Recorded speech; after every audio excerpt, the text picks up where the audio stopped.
BOUIకి సంబంధించిన వారు ఏరియనిజానికి మా టీచింగ్కి అసలు సంబంధమే లేదు, మేము ఏరియనిజాన్ని బోధించడం లేదు అని మాట్లాడుతూ ఉన్నారు. అయితే ఈ రోజు ఒకసారి చూద్దాం, నిజంగానే ఈ యొక్క పిడి సుందర్రావు గారి యొక్క టీం వారు BOUI వారు ఏరియనిజాన్ని బోధిస్తున్నారా లేదా ఒకసారి మనము పరిశీలన చేద్దాం. అతడు యేసుక్రీస్తు ప్రభు వారిని తండ్రితో సమానమైన దేవుడు అని నమ్మక, యేసుప్రభు వారు తండ్రి ద్వారా పుట్టినవాడు, యేసుప్రభు వారు తండ్రికి లోబడి ఉన్నవాడు, యేసుప్రభు వారు దైవత్వంలో కొంచెం లెస్సర్ డివినిటీని కలిగిన వాడు గనుక యేసుప్రభు వారు ఆరాధనకు యోగ్యుడు కాదు అని ఈ రకమైన బోధను ఈ ఏరియస్ అయిన వాడు తీసుకుని వచ్చాడు. ఆ తర్వాత ఆ బోధను నమ్మే వారిని అందరినీ ఏరియనిజం అని పిలవడం జరిగింది. అయితే తర్వాత సంఘము ఆ బోధను కంప్లీట్ గా వెలివేసి వారిని క్రైస్తవంలోంచి బయటికి పంపించడం జరిగింది. అయితే ఇప్పుడు అదే టీచింగ్ BOUI వారు చేస్తున్నారు అని నేను చాలా క్లియర్ గా చెబుతూ ఉన్నాను. ఒకవైపు క్రీస్తు సమాజంలో త్రిత్వమా లేకపోతే ఏరియనిజమా అనే ఆర్గ్యుమెంట్స్ చాలా ఎక్కువగా జరుగుతున్నాయి. అయితే ఈ విషయం మీద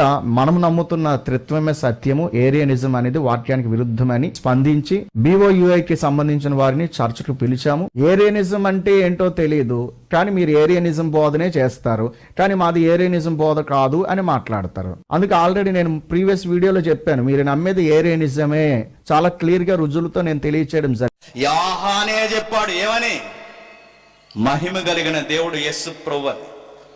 అపోస్తలుడైన పౌలే చెప్పాడు దైవము సశరీరుగా ఇలలోనికి వచ్చాడని.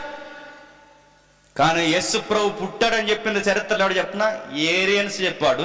నెక్స్ట్ వాడి బ్యాచ్ చెప్పాడు. ఈ తరంలో ఇదిగో వీళ్ళు చెప్తున్నారు.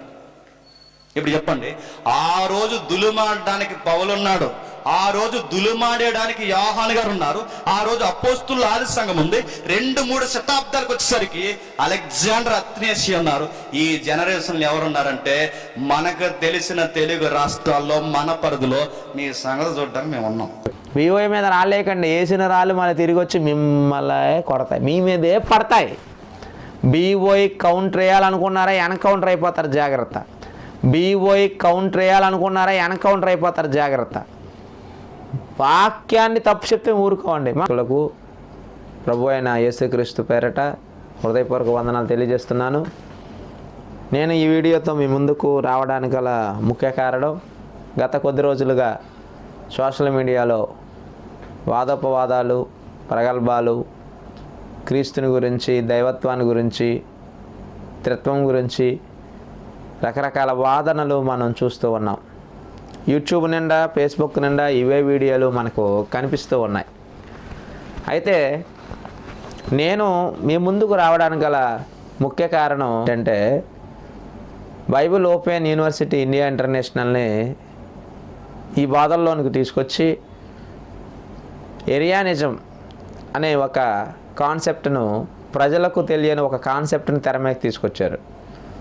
ఏరియానిజాన్ని BOUI సమర్థిస్తుంది, ఆ ఏరియానిజాన్ని ఆ బోధను BOUI వ్యాప్తి చేస్తుంది అనే ఒక కాన్సెప్ట్ను కొద్దిమంది పేర్లు నేను చెప్పట్లేదు, కారణం వాళ్ళ పేర్లు చెప్పి వాళ్ళని హైలైట్ చేయాల్సిన పరిస్థితి అయితే లేదు, చెప్తూ ఉన్నారు.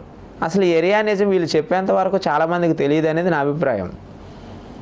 అసలు ఏరియానిజం అంటే ఏంటి? ఆ ఏరియానిజంలో ఆ ఏరియానిజాన్ని అంటే ఆరియన్ వాదాన్ని ఎవరు ప్రవేశపెట్టారు, అందులో ఉన్న సూత్రాలు ఏంటి అనే విషయాలు వీళ్ళకు కూడా తెలుసలేదు, నాకైతే తెలీదు. కానీ బైబిల్ ఓపెన్ యూనివర్సిటీ ఏరియానిజాన్ని బోధిస్తుంది, వీక్షకులు గమనించండి అని హెచ్చరికలు చేస్తూ ఉన్నారు. అయితే నేను మీ ముందుకు రావడానికి గల ముఖ్య కారణం, ఏరియానిజాన్ని BOUI సమర్థిస్తుందా, సమర్థించటం లేదా తెలియచేయాలని నేను వచ్చాను. ఎందుకంటే చాలామంది వీళ్ళ మాటలు విని కన్ఫ్యూజన్లోనికి వెళ్ళిపోయారు. కొంతమంది వాళ్ళ పక్షాన వాదిస్తున్నారు, మరికొంతమంది బైబిల్ ఓపెన్ యూనివర్సిటీ పక్షాన మాట్లాడుతున్నప్పుడు మధ్యలో ఉన్న వాళ్ళకి ఏది నిజం అని తెలుసుకోవాలని కుతూహలం ఉన్నప్పటికీ తెలుసుకోలేక కన్ఫ్యూజన్లోకి వెళ్ళిపోయి వారి యొక్క విశ్వాస జీవితంలో మరి అభివృద్ధి లేక ఆధ్యాత్మిక స్థితి కుంటుపడుతూ ఉంది. అందుకే మీ మధ్యకు నేను రావడానికి గల కారణం, మీ ముందుకు రావడానికి గల కారణం, ఏరియానిజాన్ని Bible Open University India International సమర్థిస్తుందా లేదా ఏరియానిజం యొక్క వాదనలు, ఆ బోధను BOUI బోధిస్తుందా, ఈరోజు మీకు తెలియచేయాలని నేను కోరుకుంటున్నాను. ఏరియన్ వాదం అనే దాని గురించి మనం కొన్ని సంగతులు తెలుసుకోవాలి. ఎందుకు చెప్పాలి నేను అనుకుంటున్నానంటే, అసలు ఈ ఆర్యానిజం అనే పదం చాలామంది క్రైస్తవులకు తెలియదు. వీళ్ళు తీసుకొచ్చేసి ఈ సిద్ధాంతాన్ని, ఈ వాదాన్ని బీఓఐ బోధించేస్తుంది అని మాట్లాడుతూ ఉన్నారు. ఇంతకీ ఇది ఎందుకు తీసుకొచ్చారు తెర మీద కంటే, యేసుక్రీస్తు దేవుడు కాదు, యేసుక్రీస్తు దైవత్వంలో మరి తండ్రి కంటే చిన్నోడు, ఇది ఆరియస్ అనే వ్యక్తి చెప్పాడు, అది తీసుకొచ్చి బీఓఐ బోధిస్తుంది, దీన్ని మేము ఖండిస్తున్నాం అని మాట్లాడుతున్నారు. అసలు ఆ ఆర్యానిజం అనేది అసలు ఎలా ప్రపంచానికి పరిచయం అయింది, ఎప్పుడు పరిచయం అయిందో వీళ్ళకు కూడా తెలియదని నేను అనుకుంటున్నాను, తెలియజేద్దాం అనుకుంటున్నాను. ఆర్యానిజం అంటే తెలుగులో ఆర్యన్వాదం అనేది క్రైస్తవ మత చరిత్రలో ఒక ముఖ్యమైన కానీ వ్యతిరేకించబడిన సిద్ధాంతం. ఒక వ్యతిరేకించబడిన సిద్ధాంతంగా కనబడుతుంది. ఇది సుమారుగా 4వ శతాబ్దంలో ఏర్పడిన ఒక మతపరమైన వాదన. ఇది ముఖ్యంగా యేసుక్రీస్తు యొక్క దైవత్వాన్ని గురించి వివాదాన్ని సృష్టించిందట. ఈ సిద్ధాంతం యేసుక్రీస్తు యొక్క దైవత్వాన్ని గురించి వివాదాన్ని సృష్టించింది. అసలు ఆర్యన్వాదం అంటే ఏంటి అన్నప్పుడు, ఆర్యన్వాదం అనే దానిని ఆరియస్ అనే ఒక వ్యక్తి మరి తీసుకొచ్చాడు. ఈ ఆరియస్ అనే వ్యక్తి ఎవరు అన్నప్పుడు, ఆరియస్ అనే వ్యక్తి క్రీస్తు శకం 256 నుంచి క్రీస్తు శకం 336 కాలానికి చెందినవాడు. ఇతను స్థలం ఏంటంటే అలెగ్జాండ్రియా, ఈజిప్ట్ దేశానికి సంబంధించిన వాడు. ఇతను ఏంటంటే ప్రెస్పిటర్ అంటే ప్రీస్ట్ అంటారు, ప్రీస్ట్. ఇతని పేరు ఆరియస్ అనమాట. ఈ ఆరియస్ ఏంటి, ప్రీస్ట్ పండితుడైనటువంటి ఆరియస్ ఒక ప్రతిపాదనను లేదా ఒక వాదనను ప్రవేశపెట్టినాడు. ఆ సిద్ధాంతమే ఆర్యన్వాదం అంటారు. ఎందుకు ఆర్యన్వాదం ఏం చెప్తుంది, ఆరియస్ ఏం చెప్పాడు, ఆరియస్ ఎలా నమ్మేవాడట, ఏమి నమ్మేవాడు, యేసుక్రీస్తు దేవుడు కాడు. ఆరియస్ నమ్మిన విషయం ఏంటంటే యేసుక్రీస్తు దేవుడు కాడు, ఆయన సృష్టించబడిన ఒక ప్రాణి, ఆయన శాశ్వతుడు కాదు, తండ్రి దేవుడు ఆయనను సృష్టించాడు అని చెప్పాడట. యాక్చువల్గా ఆరియస్ అనే వ్యక్తి చెప్పిన మాటలో ప్రసిద్ధిగాంచిన మాట ఏంటంటే, ఒక వాక్యం ఉందట, పుత్రుడు లేని సమయం ఒకటి ఉంది అని చెప్పాడట.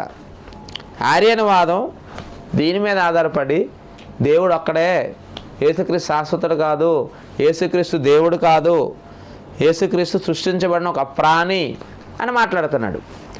ఈ మాటలో బీఓయుఐ వారు సమర్థిస్తున్నారు అని ఒక ఇద్దరు వ్యక్తుల నోటి వెంబడి నేను విన్నాను. వీళ్ళ మాటలు కూడా ఎలా ఉన్నాయంటే, అందులో ఒక వ్యక్తి ఉన్నాడు, బీఓయుఐని బహు పిల్లలు తెలుసుకోవాలంటున్నాడు. అతని వయసు బీఓయుఐలో జ్ఞానాన్ని నేర్చుకున్న వారు వయసు అంతా కూడా లేదనుకుంటున్నాను నేను. మాట్లాడేటప్పుడు ఒళ్ళు దగ్గర పెట్టుకొని మాట్లాడాలి, జాగ్రత్తగా మాట్లాడాలి, చక్కగా మాట్లాడాలి, ఏదైనా ఉందంటే అడిగి తెలుసుకోవాలి. కెమెరా ముందుకు వచ్చి ఇష్టానుసారంగా మాట్లాడుతున్నారు. మీరు ఎన్ని తిట్టుకున్నా మాకేం ఇబ్బంది లేదు. కారణం ఏంటంటే సత్యం కోసం ప్రయాసపడుతున్నాం, సత్యం చెప్పాలని ఈ వీడియో ద్వారా ముందుకు వచ్చాం. ఆరియస్ అనే వ్యక్తి ఏం చెప్పాడో కూడా క్లారిటీ లేదు వీళ్ళకి ఈ ఒక్క ముక్క ఒకటి తెలిసి ఉండాలి. ఎందుకంటే యేసుక్రీస్తు శాశ్వతుడు కాదు, తండ్రి మాత్రమే శాశ్వతుడు, కానీ బీఓయుఐలు ఇదే చెప్తున్నారు అంటున్నారు. అసలు బీఓయులు ఏం చెప్పారు మీకు తెలుసా? తెలీదు. అసలు ఆరియస్ ప్రతిపాదించినటువంటి ఆ వాదంలో ఎన్ని పాయింట్లు ఉన్నాయి తెలుసా మీకు? అది కూడా తెలియదని నేను అనుకుంటున్నాను. ఆరియన్ వాదం, ఆరియస్ అనే వ్యక్తి ప్రవేశపెట్టింది 3 సూత్రాలు ప్రవేశపెట్టాడు. ఆ 3 సూత్రాలు అంటే ఒక్కొక్కటిగా నేను చెప్తాను. ఆ తర్వాత ఆ 3 సూత్రాలను బీఓఐ అనుసరిస్తుందా, బీఓఐ వ్యతిరేకించిందా అనేది కూడా మీకు ఈ వీడియోలో తెలిసిపోతుంది. ఎందుకంటే కన్ఫ్యూజన్లో ఉన్న వాళ్ళు జాగ్రత్తగా వీడియోని చివరి వరకు చూడండి. ప్రాముఖ్యమైన విషయాలు కనుక మాట్లాడితే ఆర్యన్వాదం, ఆర్యానిజం బీఓయూలు బోధిస్తున్నారు, బీఓయూలు ఆ ఆర్యానిజాన్ని బలపరుస్తున్నారు అని నోరు పారేసుకుంటున్నారు కొంతమంది. ఆ నోరులు మూయించాలి. ఎందుకంటే అజ్ఞానంగా మాట్లాడే మూర్ఖులు నోరు మూయించడం దేవుని చిత్తం అన్నాడు. వాళ్ళ నోరు మూయించాలి. ఇంతకీ ఇతను ఏం చెప్పాడు, ఆరియస్ అనే వ్యక్తి ఏం చెప్పాడు అన్నప్పుడు ఫస్ట్ పాయింట్ ఏం చెప్పాడు తెలుసా? గాడ్ ఈజ్ అబ్సల్యూట్లీ వన్ అన్నాడు. ఫస్ట్ పాయింట్ ఏమన్నాడంటే గాడ్ ఈజ్ అబ్సల్యూట్లీ వన్ అన్నాడు. అంటే దీని అర్థం ఏంటి? గాడ్ ఈజ్ అబ్సల్యూట్లీ వన్ అంటే దేవుడు పూర్తిగా ఒక్కడే అని చెప్తున్నాడు. ఏం చెప్తున్నాడు అంటే దేవుడు పూర్తిగా ఒక్కడే అని చెప్పాడు. అంటే దేవుడు ఒక్కడే, శాశ్వతుడు, ఆయనలో మార్పు ఉండదు, ఆయన అంతిమంగా ఏకైకమైన వ్యక్తి అన్నాడు. తర్వాత తండ్రి మాత్రమే శాశ్వతుడు.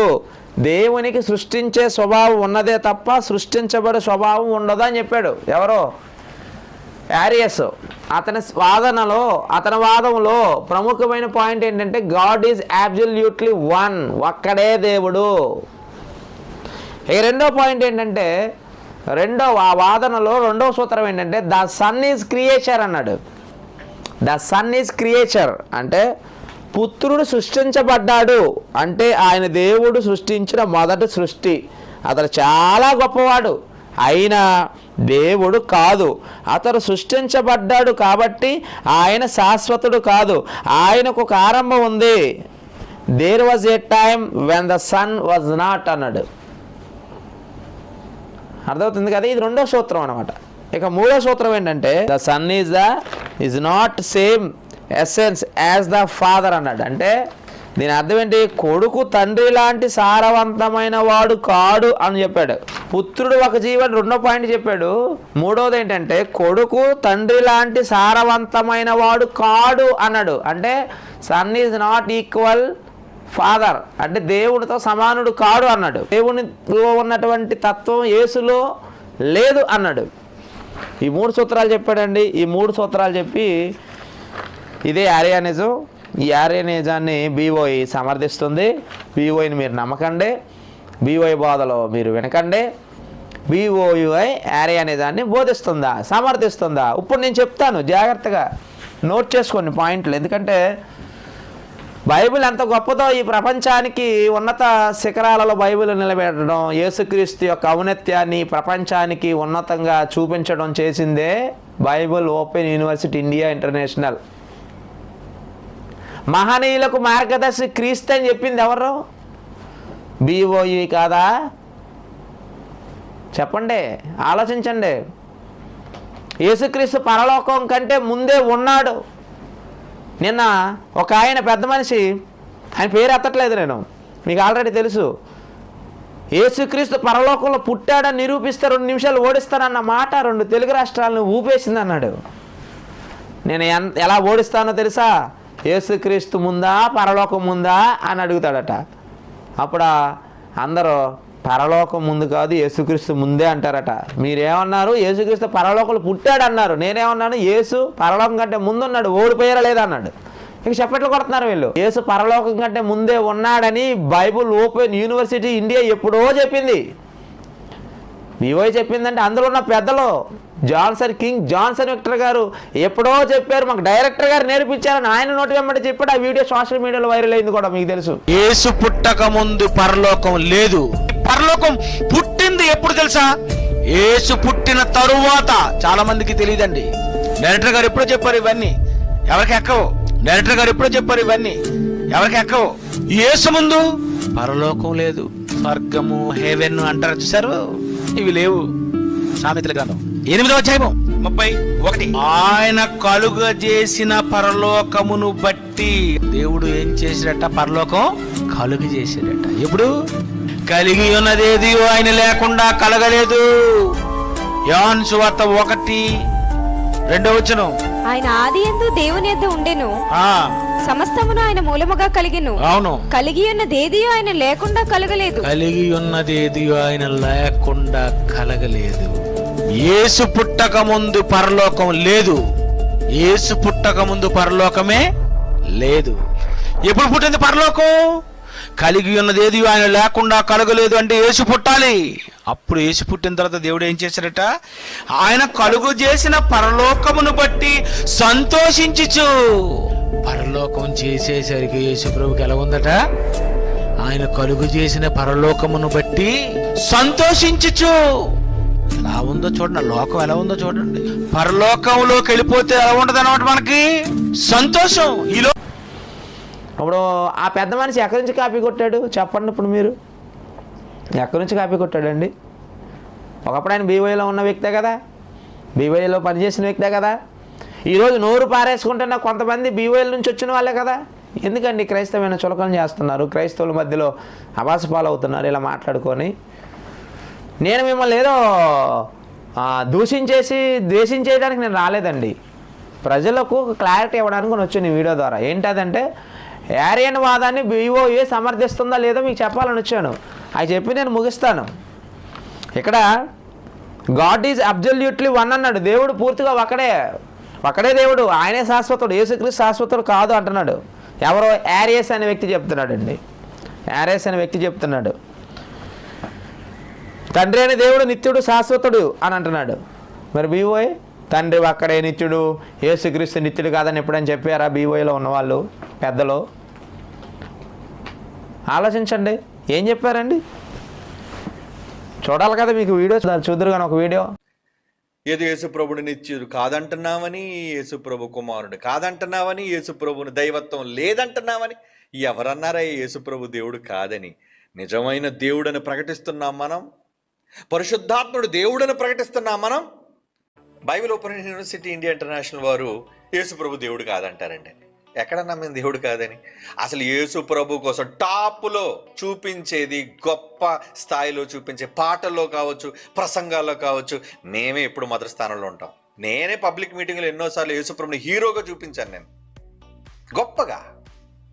ఏమండి, ఆయన రాజ్యం ఖండాంతరాలు దాటిందని పాటతో ఎంత గొప్పగా ఆయన కోసం మాట్లాడితే, పాట చెబితే ఏమర్థం అవుతుందండి? వీళ్ళందరికీ యేసుప్రభు దేవుడు కాదని అంటున్నావా, యేసుప్రభు నిత్యుడు కాదని అంటున్నావా? అయ్యో, బైబిల్ ఏమని రాయబడి ఉంది?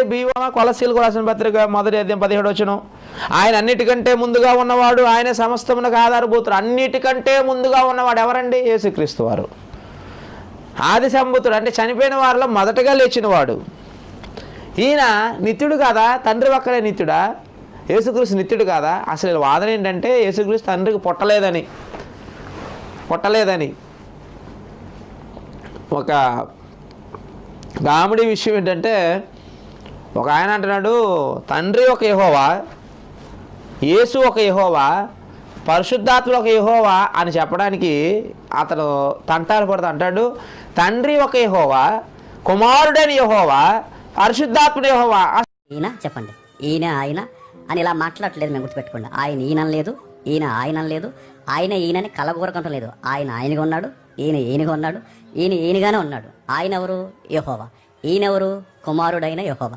ఈయనెవరు? పరిశుద్ధాత్ముడైన యెహోవా. అసలు కుమారుడైన యెహోవా అంటే కుమారుడు ఎక్కడి నుంచి వచ్చాడు? కుమారుడు అనాలంటే ఎవరో ఒకరు అతని కను ఉండాలి కదా. యేసుక్రీస్తు దేవుడు కాదని BOA చెప్పింది అంటున్నారు వీళ్ళు. ఎవరు చెప్పారు? నిరూపిస్తారా? BOUA చెప్పింది యేసు దేవుడు కాదని నిరూపించండి మీరు. ఎన్ని వీడియోలు ఉన్నాయి, ఎన్ని పాటలు ఉన్నాయి. దేవుని గూర్చిన చెప్పిన దేవుడు యేసు అనే పాట కూడా ఉంది. దేవుని గూర్చిన చెప్పిన దేవుడు ఎవరో? యేసుక్రీస్తు. తండ్రి గూర్చి ఆ యేసుక్రీస్తే తండ్రిని బయలుపరచడానికి ఈ లోకానికి వచ్చాడని అంత కదా, దేవుణ్ణి బయలుపరచడానికి యేసు వచ్చాడు కదా. దేవుని గూర్చిని చెప్పిన దేవుడు. ఇప్పుడు చెప్పండి, యేసు దేవుడు కాదని ఎవరు చెప్పారు? ఎందుకంటే అబద్ధాలు మాట్లాడడానికి కూడా కొంచెం సిగ్గు ఉండాలి కదా. యేసు నిత్యుడు కాదు, తండ్రి ఒక్కడే నిత్యుడని యారేసి చెప్పాడు. Bible answer to the Bible అని చెప్పింది BOUA, సార్వత్రిక క్రీస్తు సంఘం. దీని మీద కౌంటర్లు వేయాలనుకున్నారా? ఎన్కౌంటర్లు అయిపోతారు మీరు. సార్వత్రిక క్రీస్తు సంఘాన్ని కానీ BOUAని కానీ కౌంటర్లు వేయాలనుకున్నారా? ఎన్కౌంటర్ అయిపోతారు మీరు. ఎందుకంటే దేవుడు తన శక్తి, తన మాట అక్కడి నుంచేనండి వెళ్తుంది బలంగా. వాళ్ళు డిబేట్లకు రారు, వాళ్ళు మాట్లాడరు, చేతగాని వాళ్ళు అంటారా మీరు? బైబిల్ ఏం చెప్పిందండి? నిన్ను వాళ్ళ నీ పొరుగు వాడిని ప్రేమించు, ఒక ఆత్మని కాపాడు, నరకానికి వెళ్లకుండా రక్షించు అని చెబితే మీరేం చేస్తున్నారు? ఒకరు రూమ్లో కూర్చోవడం, కెమెరా ముందు పెట్టుకోవడం, వాళ్ళ పేరు ఎత్తడం, వీళ్ళ పేరు ఎత్తడం, తమ్మనీళ్ళు పెట్టడం, వ్యూస్ తెచ్చుకోవటం, దాని మీద రూపాయి డబ్బులు వస్తే జీవనోపాధిని కొనసాగించు. ఇలాగ అయిపోయింది. కొంతమంది, నేను అందరిని అంటలేదు, కొంతమంది ఉన్నారు ఇందులో. వాళ్ళందరూ అనుకునే వాళ్ళు కాదండి, కొంతమంది ఉన్నారు. యేసుక్రీస్తు నిత్యుడు. చూసారు కదా వీడియోలో, యేసుక్రీస్తు ఎవరో? నిత్యుడు. తండ్రి నిత్యుడు.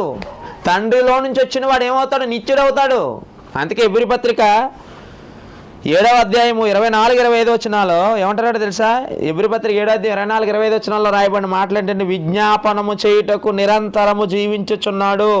అంటే తండ్రి ఒక్కడే శాశ్వతుడు కాదు, యేసుక్రీస్తు కూడా శాశ్వతుడే. బైబిల్ చెప్పింది, బైబిల్ చెప్పిన విషయాన్ని BOUI చెప్పింది. తండ్రి శాశ్వతుడు, యేసుక్రీస్తు కూడా శాశ్వతుడు. ఎందుకంటే తండ్రి నుండి యేసుక్రీస్తు వచ్చాడు కాబట్టి. దేవుడు ఒక్కడే, అంటే ఏ దేవుడు ఒక్కడే? తండ్రి అయిన దేవుడు ఒక్కడే. ఎఫెసీ పత్రిక 4వ అధ్యాయము 6వ వచనం ఏమంటాడో తెలుసా? అందరికీ తండ్రి అయిన దేవుడు ఒక్కడే, అందరికీ తండ్రి అయిన దేవుడు ఒక్కడే అని చెప్పింది.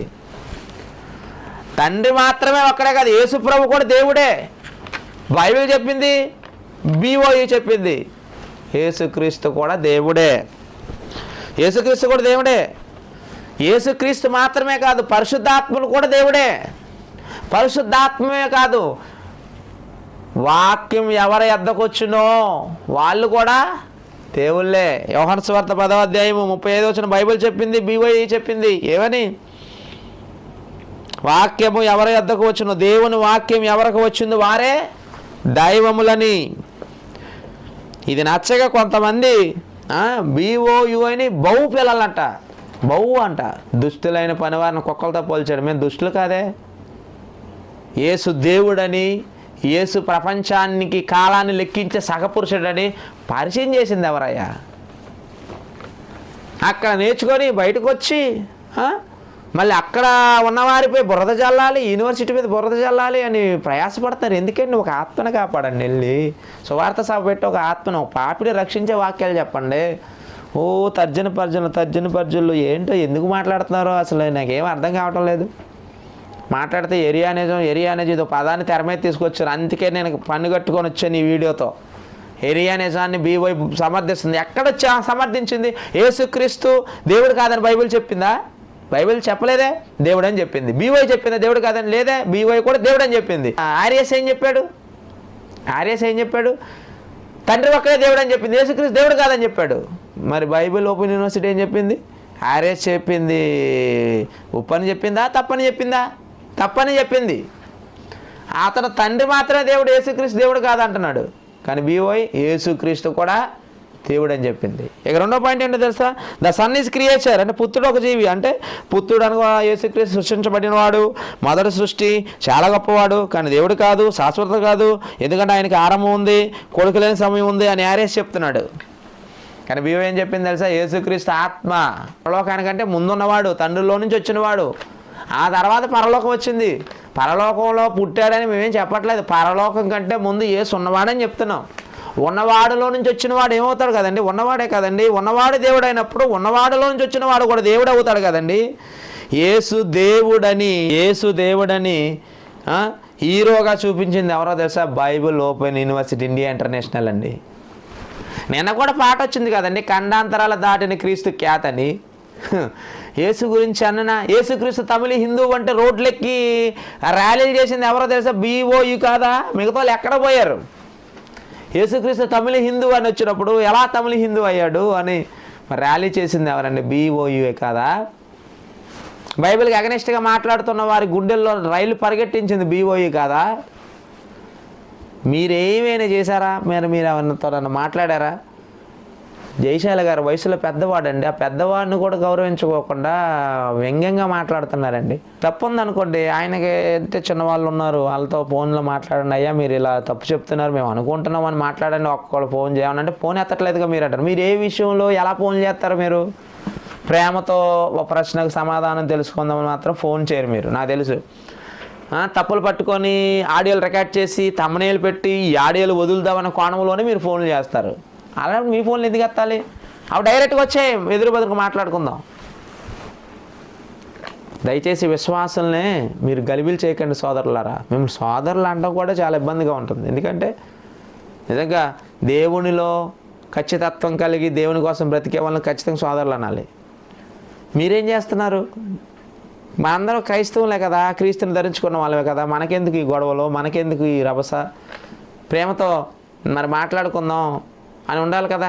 యేసుక్రీస్తు దేవుడని చూపించింది BOU అండి. బైబిల్ నుండే చూపించిందండి. బైబిలే ముందు చెప్పింది. ఆ బైబిల్ అనుసరిస్తుంది BOUI. యోహాను సువార్త 5వ అధ్యాయం 26వ వచనంలో అంటున్నాడండి, యేసుకు ఆరంభం ఉంది కనుక ఇతను నిత్యుడు కాదని మాట్లాడతారు కదా ఆర్యస్. కానీ బైబిల్ ఏం చెప్పిందో తెలుసా? యేసు శాశ్వతుడని చెప్పింది. తనంతటా తానే జీవం కలిగి ఉండుటకు తండ్రి అధికారం ఇచ్చాడు అని యేసు చెప్తున్నాడు. తర్వాత ఇంకేం చెప్పాడు తెలుసా? నిత్య జీవం అంటే నిత్యం ఉండే జీవం క్రీస్తునందు ఉందని బైబిల్ చెప్పింది. యోహాను మొదటి పత్రిక 5వ అధ్యాయం 10వ వచనం. యోహాను మొదటి పత్రిక 5వ అధ్యాయం 10వ వచనం. ఆ సాక్ష్యమేమనగా దేవుడు మనకు నిత్య జీవమును దయచేసును, ఈ జీవం ఆయన కుమారుని యందు ఉన్నది అన్నాడు. చూడండి, యేసునందు నిత్య జీవం అన్నది, నిత్యం ఉండే జీవం యేసునందు ఉన్నప్పుడు యేసు నిత్యుడు కదా? యేసు నిత్యుడు, యేసు నిత్యుడు అని చెప్పారు. వాళ్ళు చెప్పడానికి ముందు బైబిల్ చెప్తుంది. బైబిలే చెప్పారు వీళ్ళు. బైబిల్ నుంచే మేము మాట్లాడుతున్నాం. బైబిల్ చెప్పకుండా మేము ఏది చెప్పమండి. బైబిల్ చెప్పింది. యోధాపత్రిక 1వ అధ్యాయము 21వ వచనం. యోధాపత్రిక 1వ అధ్యాయం 21వ వచనం. నిత్య జీవార్థమైన మన ప్రభువుకు యేసు క్రీస్తు అన్నాడు. చూడండి, ఏంటి? యేసు నిత్యుడు, శాశ్వతుడు. తండ్రి నిత్యుడు, శాశ్వతుడు. యేసుక్రీస్తు నిత్యుడు, శాశ్వతుడు. యేసు తండ్రి నుంచి వచ్చాడు, నిత్యుడు, శాశ్వతుడు. ఆయన నుంచి వచ్చిన యేసు నిత్యుడు అని బైబిల్ చెప్పింది. బీవై చెప్పింది. ఆర్ఎస్ ఏం చెప్పాడు? యేసు నిత్యుడు కాదని చెప్పాడు. కానీ బైబిల్ చెప్పిన యేసు నిత్యుడని బీవై చెప్తున్నప్పుడు ఆర్ఎస్ ప్రతిపాదించిన సిద్ధాంతాన్ని బీవై సమర్థించిందా, ఖండించిందా? చెప్పండి, విన్నవాళ్ళు, చూస్తున్న వాళ్ళు. ఖండించింది కదా. ఆర్ఎన్ఏజ్ అని ఫాలో అవ్వలేదు కదా. అంటే మొదటి సూత్రం ఫెయిల్ అయిపోయింది, రెండో సూత్రం ఫెయిల్ అయిపోయింది. మొదటి సూత్రాన్ని బీవో వ్యతిరేకించింది బైబిల్ ప్రకారం, రెండో సూత్రాన్ని బీవై వ్యతిరేకించింది బైబిల్ ప్రకారం. అంటే ఆర్యానిజంలో 3 సూత్రాల్లో 2 సూత్రాలు బైబిల్కి అగనెస్ట్గా ఉన్నాయని బీఓయుఐ చెబుతుంది. మరి వీళ్ళేం చెప్పారు? ఆర్యనిజాన్ని అంటే బీఓఐ అంటే అనుసరిస్తుందంట, బోధిస్తుందట. ఎన్ని అబద్ధాలండి, అబద్ధాలండి. మీ నోరులు మూయపడతాయి త్వరలో. దేవుడు మోస్తాడు. అంటే మీరు చావాలని నేను కోరుకోవట్లేదండి, జ్ఞానోదయం అవ్వాలని నేను కోరుకుంటున్నాను. మొన్న అక్కడ అంటున్నాడు, నేనంట ఎవరినో పేరెత్తి అన్నంత చచ్చిపోవాలని కోరుకుంటున్నాను. నేను ఎందుకు అనుకుంటాను చచ్చిపోవాలని కోరుకోవటం? తప్పది. మారాలని కోరుకుంటున్నాను. మీ జ్ఞానోదయం అయ్యి మీ మనోనేత్రాలు తెరవబడి సత్యం వైపుకు రావాలని కోరుకుంటున్నాను. మీరు బాగుండాలి, మీ కుటుంబాలు బాగుండాలి, మీ పరిచర్య బాగుండాలి. ఎప్పుడో తెలుసా? మీరు సత్యం కోసం పోరాటం చేయాలి. సత్యం కోసం. ఒక క్రైస్తవుడు మరో క్రైస్తవుడి మీద దుమ్మెత్తిపోవడం కాదు. ఇదిగో చాలామంది మత ఛాందస్వాదులు క్రైస్తవుల మీద ఇరుచుకుపడుతున్నారు. వాళ్ళ నోరులు ముయించవచ్చు కదా. బైబిల్ అంటున్నారు, యేసుని అంటున్నారు. అబ్బే వాళ్ళ జోలికి వెళ్ళరు మీరు. భయం, మిమ్మల్ని ఎక్కడైనా ఏదో చేసేస్తారని భయం. అది క్రైస్తవులు అయితే క్రైస్తవులు దెబ్బలాడుకుంటే వ్యూస్ వస్తాయి, పబ్లిసిటీ అవ్వచ్చు, ఛానల్ రేటింగ్ పెరుగుతుంది, ఛానల్ సబ్స్క్రైబులు పెరుగుతారు. ఈ మధ్య ఏదో పిచ్చి అయిపోయిందండి. ఏ ఛానల్కి ఎక్కువ సబ్స్క్రైబులు ఉన్నారో వాళ్ళే గొప్పలు అన్నట్టుగా చూస్తున్నారు. వద్దండి, కొంచెం మార్చుకోవాలి మనసు, మైండ్ సెట్ మార్చుకోవాలి. వాక్యానికి ప్రిఫరెన్స్ ఇవ్వండి. నేను ఎందుకు ఇంత కఠినంగా మాట్లాడుతున్నానంటే ఆవేదనతో మాట్లాడుతున్నానండి. దయచేసి ఇదిగో 2 సూత్రాలు, ఆర్యస్ చెప్పిన 2 సూత్రాలు బైబిల్కు వ్యతిరేకంగా ఉన్నాయని బైబిలే చెప్పింది. బైబిల్ చెప్పిందని బీవై చెప్పింది. ఇక 3వ సూత్రం ఏంటో తెలుసా? The son is not of the same essence as the father అన్నాడు. అంటే కొడుకు తండ్రి లాంటి సారవంతమైన వాడు కాడు అని ఆర్యస్ చెప్తున్నాడు. అంటే కుమారుడు తండ్రితో సమతత్వం గలవాడు కాడు. కుమారుడు తండ్రిని ప్రతిబింబించగలడు కానీ ఆయన తత్వంలో భాగం కాదు.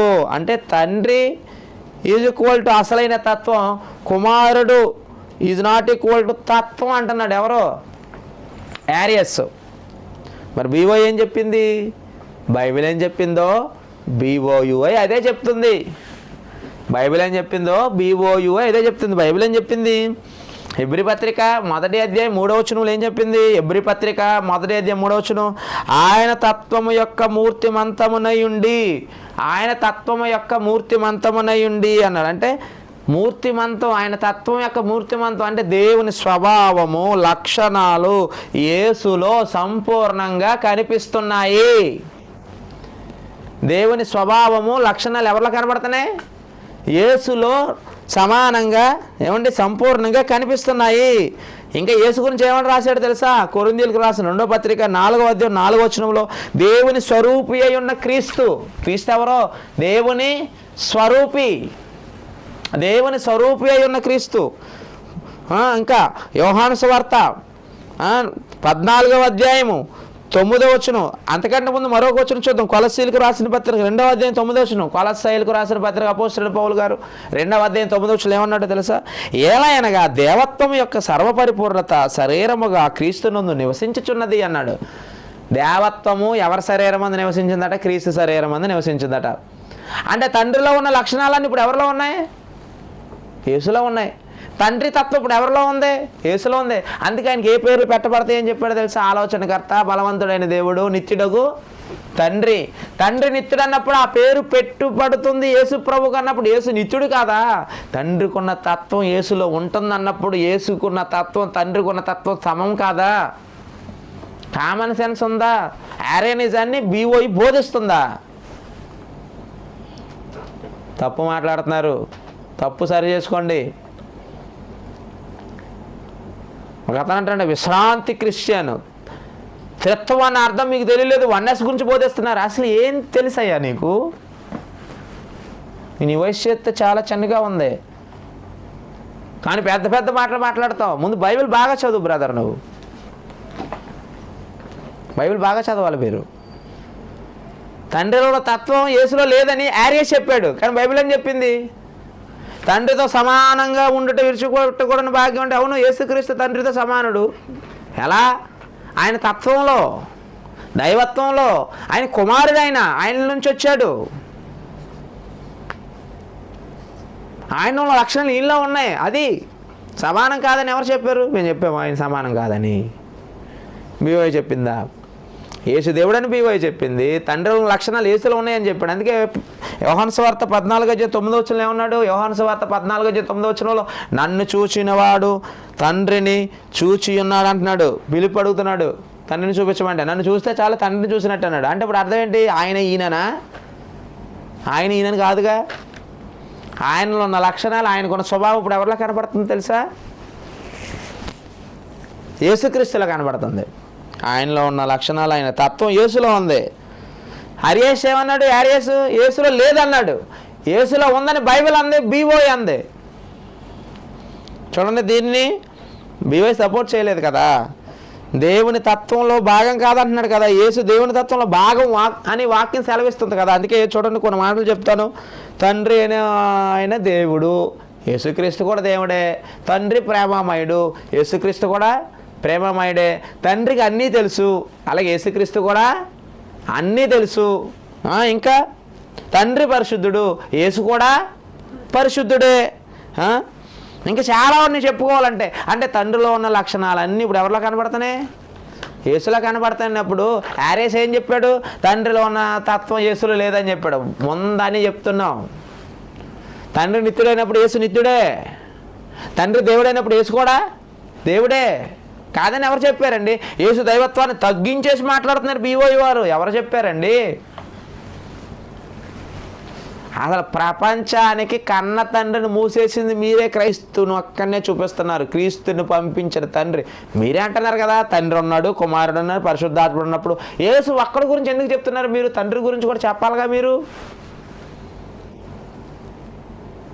ఆయన గురించి ఎందుకు చెప్పరు? ఈయన అబ్బబ్బబ్బ కలగా చేసేసి ఏమంటే రిమిక్స్ లాగా మిక్స్ చేసేసి పచ్చడి రుబ్బుతున్నట్టు మిక్సీలు వేసి ఏది పడితే అది బోధిస్తున్నారు. జనాలండి ఏం వింటున్నాము, ఏంట్రా బాబు అసలు ఏం జరుగుతుందని ఒక ఎలా అయిపోయారంటే మానసికంగా కురుంగిపోయే స్థితిలోనికి వెళ్ళిపోతున్నారు విశ్వాసులు. దయచేసి ఇప్పటికైనా వదిలిపెట్టండి. యేసు దేవుడని బైబుల్ ఓపెన్ యూనివర్సిటీ చెబుతుంది, మీరు అదే చెప్తున్నారు. చెప్పండి, యేసు దేవుడని చెప్పండి. యేసుని పంపించిన తండ్రి పరలోకమందు ఉన్నాడని చెప్పండి. పాపాలు తీయడానికి యేసు వచ్చాడని చెప్పండి. మీ పాపాలకు క్షమాపణ బాప్తిస్మంలో ఉందని చెప్పండి. మీరు చచ్చిపోతే నరకం ఉంది, పాపం నుండి చచ్చిపోతే నరకం ఉందని చెప్పండి. అందుకు మీరు పరలోకానికి వెళ్ళాలంటే యేసును స్వరక్షకునికి అంగీకరించారని చెప్పండి. ఇది వదిలేసి యేసు స్వయంభువుడు, యేసు పరలోకంలో పుట్టలేదు, అది ఇది అని చెప్పి ఏం సాధిద్దామనండి? అది ఎప్పుడు చెప్పాలి? ఒక వ్యక్తి క్రీస్తులోనికి వచ్చి క్రైస్తవుడిగా మారి బైబిల్ చదువుతున్నప్పుడు అప్పుడు విశ్లేషణ చేయాలి. ఇప్పుడు ఈ వాదనల వల్ల చాలామందికి లోకమైపోతున్నాం మనం.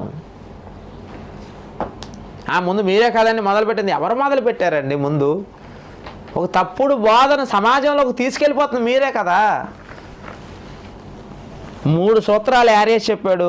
ఈ 3 సూత్రాలు Bible Open University India International బైబిల్కి వ్యతిరేకంగా ఉన్నాయని చెప్పింది. ఇప్పుడు యారియానిజాన్ని Bible Open University India International బోధిస్తుందా? లేదుగా, తిరస్కరిస్తుంది.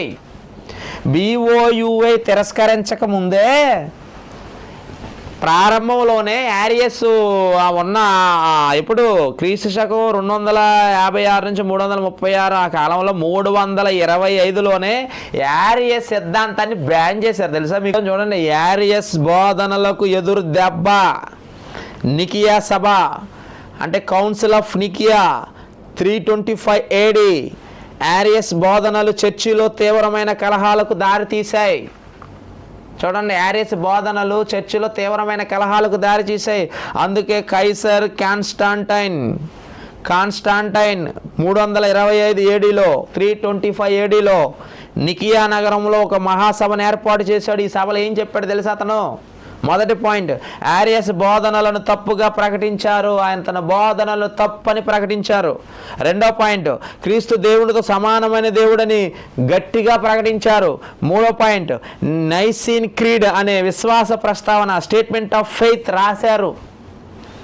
యేసుక్రీస్తు సృష్టించబడలేదు, జన్మించెను, తండ్రిలో తత్వం సమతత్వం కలిగి ఉన్నవాడు అని కాన్స్టాంటైన్ ఆ నికియా సభలో ప్రకటన చేశాడు.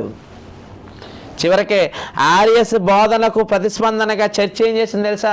త్రియేకత్వ సిద్ధాంతాన్ని అంటే డాక్ట్రిన్ ఆఫ్ ట్రినిటీ అని ఇంకా స్పష్టంగా రూపొందించబడిందంట. అప్పుడు ఆర్యస్ను చివరగా హెరేసీగా అంటే ప్రమాదకరమైన బోధకునిగా లేదా ప్రమాదకర బోధనగా ప్రకటించారట. ప్రమాదకరమైన బోధ ఆర్యస్ బోధన ప్రకటించారట.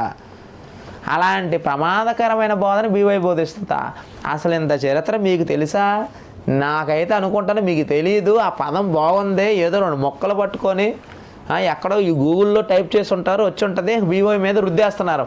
మీ పని ఏంటయ్యా అంటే BOI మీద బుర్ర చల్లాలి, BOIని కూలదోయాలి, BOIని కోకటి వేలతో పిగిలించాలి. ఎంత ప్రయాసపడుతున్నారు తెలుసా మీరు? రేపు జనవరి సెమినార్ ఉంది. ఉచిత భోజనం అనగానే అనేక మంది అక్కడికి వెళ్ళిపోతారు. అక్కడికి వెళ్ళిపోతే మా సెమినార్లు ఖాళీ అయిపోతాయని భయం పట్టుకున్నట్టుంది మీకు. అందుకే ఇప్పుడు బుర్ర జల్లితే అక్కడికి సెమినార్కి వెళ్లకుండా ఆగిపోతారు అనుకుంటున్నారా? మీరు ఎన్ని ప్రయత్నాలు చేసుకుంటారో చేసుకోండి, వాక్యానికి వ్యతిరేకంగా ఎవరు పని చేసినా తర్వాత కనబడకుండా పోవడం ఖాయం. దేవుడే చేస్తారు, మేమేం చేయమండి బాబు, మీ జోలికి ఏమి రావండి బాబు. ఈ మాటలను ఎందుకు చెప్తున్నామంటే జనాలు నిజాన్ని తెలుసుకుంటారని మాట్లాడుతున్నావు తప్ప మాకేదో వీసు వచ్చేయాలి, మాకేదో మా పగడతలు వచ్చేయాలి, మెప్పులు వచ్చేయాలని కోరుకోవట్లేదండి. కానీ మీరు బైబిల్ని కూనీ చేస్తున్నారు, వాక్యాలను ఏమంటే తప్పు చెప్తున్నారు, రాంగ్ విశ్లేషణ చేస్తున్నారు. అది కొంచెం మార్చుకోవాలని నేను విన్నవించుకుంటున్నాను. BOI మీద రాలేకండి, వేసిన రాళ్ళు మళ్ళీ తిరిగి వచ్చి మిమ్మల్ని కొడతాయి, మీ మీదే పడతాయి. BOI కౌంటర్ వేయాలనుకున్నారా ఎన్కౌంటర్ అయిపోతారు, జాగ్రత్త. వాక్యాన్ని తప్పు చెప్తే ఊరుకోండి, మమ్మల్ని ఏమైనా తిట్టుకోండి, మేమేమి అనుకోమండి. మనిషిగా ఎన్నైనా తిట్టుకుంటారు, ద్వేషిస్తారు, కానీ వాక్య విషయంలో కరెక్ట్గా ఉండాలి సుమా. ఈ ప్రమాదకరమైన బోధలు BOI ఎందుకు బోధించదు కదా? అక్కడే నేర్చుకొని అక్కడే కొంతకాలం పనిచేసి బాగుందని చెప్పి ఇప్పుడు వచ్చేసి తప్పు అని చెప్తుంటే వినేవాళ్ళు ఎవరన్నా పిచ్చివాళ్ళ కాదు కదా. ఏదైనా BOIలో ప్రసంగం బయటికి రావాలంటే ఎంతో పరిశోధన జరిగి అది రైట్ అన్న తర్వాత బయటకు వస్తుంది. ఏమన్నా మీకు అభ్యంతరకరంగా ఉంటే చక్కగా వచ్చి మాట్లాడుకోవచ్చు కదా. ఎందుకంటే అందరూ పరిచయస్తులు, మీరే చెప్తున్నారు పలానా ఆయన నాతో ప్రేమగా ఉంటాడు, పలానా ఆయన ఫోన్ చేస్తే స్పందిస్తాడు అన్నప్పుడు డైరెక్ట్గా అలా అంత ప్రేమ అంత స్పందన ఉన్నప్పుడు డైరెక్ట్గా చక్కగా ఫోన్ చేసి మాట్లాడుకోవాలి, లేదా ఒక రోజు వెళ్ళిపోయి మాట్లాడుకొని ఈ విషయాన్ని తెగొట్టుకొని ఏది నిజం ఏదో అబద్ధం విశ్లేషణ చేసి ప్రకటన చేస్తే బాగుంటుంది కదా. అదంతా వదిలేసి ఆయనైతే ప్రేమతో ఉంటాడు, ఈయనైతే ప్రేమతో ఉంటాడు, కానీ నువ్వు మాత్రం సవాల్ చేసేస్తావు, పరువు తీసేస్తావు, మళ్ళీ మా జోలికి వస్తే మీరే ప్రాబ్లంలో పడతారు, ఇలాంటి మళ్ళీ వార్నింగ్లు. ఏమి నమ్మాలి, ఎవరి మాట నమ్మాలి? మీరు ఇలా మాట్లాడుతుంటే రకరకాలుగా మాట్లాడుతుంటే ఎవరి మాట నమ్మాలి బ్రదర్? దయచేసి ఇప్పటికైనా కళ్ళు తెరవండి. ఆర్యన్ వాదాన్ని BOI సమర్థించడం లేదు, ఆర్యనవాదాన్ని బీఓఐ బోధించటం లేదు. బీఓఐ ఎప్పుడు బైబిల్నే బోధిస్తుంది. బైబిల్ ఏం చెప్పిందో అదే చెప్తుంది. సార్వత్రిక క్రీస్తు సంఘం, Bible Open University India international, Visakhapatnam కానీ అనుబంధంగా ఉన్న సంఘాలు కానీ ఎప్పుడు బైబిల్నే బోధిస్తుంది, బైబిల్నే బోధిస్తాయి. అంతకుమించి బయట బోధలోనికి వెళ్ళదు, బయట విషయాల్లోకి వెళ్ళవు. ఇంకెవరైనా నోరు పారేసుకుంటే వారు నోరు మూయించాల్సిన పరిస్థితి కూడా ఉంటుంది. మీ పిచ్చి కామెంట్లకు మేము భయపడం, లొంగం. ఓకేనా? త్వరలో త్రిత్వవాదంపై అసలు అదేంటి, వీళ్ళు ఏం మాట్లాడుతున్నారు, మరొక వీడియోతో మీ ముందుకి నేను వస్తాను. దయచేసి ఈ వీడియో చూసిన వాళ్ళు ఆర్యానిజాన్ని బైబిల్ ఓపెన్ యూనివర్సిటీ ఖండిస్తుంది, సమర్థించటం లేదు, బైబిల్నే బీఓఐ బోధిస్తుంది. ఈ విషయాన్ని అనేకులకు షేర్ చేయండి, అనేకులకు తెలియచేయండి. సత్యం ఏదో తెలుసుకోండి. తెలుసుకున్నారు కదా, నేను వాక్యాల ద్వారా చూపించాను, అతను ఆర్య చెప్పిన పాయింట్లు చూపించాను, బైబిల్ ఏం చెప్పింది, బీఓఐ ఏం చెప్తుందో కూడా మీకు నేను చూపించాను. మరి గమనించి టాలీ చేసుకొని సత్యాన్ని అనేకులకు చేరవేయవలసిందిగా మరి ప్రేమపూర్వకంగా నేను కోరుకుంటూ, ఇందులో మరి మాట్లాడిన మరి గట్టిగా మరి కొంతమంది గురించి మాట్లాడాను, వాళ్ళ ప్రేమతో హెచ్చరించాను. దయచేసి ఇప్పుడైనా వాళ్ళ మనసులు మార్చుకొని క్రీస్తును సమాజానికి ఉన్నతంగా ప్రకటించండి. క్రీస్తు దేవుడిని ప్రకటించండి, పాపాల నుంచి రక్షించే రక్షకుడుగాను ప్రకటించండి, పరలోకాన్ని ఇచ్చే మరి పరలోకానికి తీసుకెళ్ళే నిత్యజీవం కలిగిన వాడు క్రీస్తు అని ప్రకటించండి. నశించిపోతున్న ఆత్మను రక్షించండి. ఓకే, వీడియోతో మీ ముందుకు వస్తాను. మరి ఈ వీడియోని మరి చూసిన మీరు అనేకులకు షేర్ చేయండి. దేవుని పనుల పాలుభాగస్తులు కండి. అందరికీ వందనాలు, అందరికీ సెలవు.